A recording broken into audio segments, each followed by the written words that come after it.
going to be doing 10 donkey kicks, 10 beast to crab toe touch, 10 kneeling plyo jumps, 10 Turkish sit-ups, and 30-second back scale on each side. For donkey kicks, you're going to be on your hands and knees. You're going to lift one leg up without moving your torso at all and kick up to the ceiling, the way I'm doing here, holding both your legs at 90 degrees. After you've done 5 repetitions on each side, we will move on to the next exercise.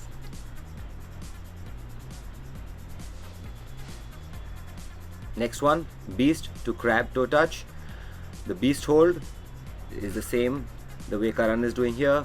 You got to knit your knees off the floor, and then from here you're going to gently turn around into a crab position and touch your toes, each of them. Okay, alternate hand, alternate leg, touch both the toes, and then turn back into beast position, and then crab toe touches. Every time you turn to one side and touch both the toes, it will be counted as 1 rep. After this, we're going to be working on our plyometric jumps. So you're going to be start off by kneeling on the floor. Then with an explosive movement, I want you to come into a squat position, after which you're going to jump as high as possible. If you find this difficult, you can do it with one leg, the way I'm doing here.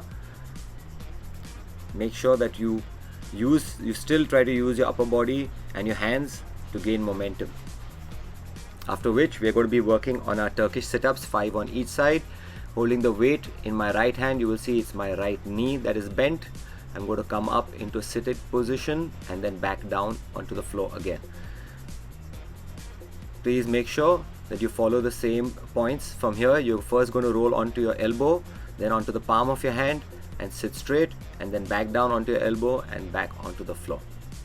And lastly, we're going to be doing the back scale, which is a great movement for balance and strength of your posterior chain, which is going to be using a lot of your hips.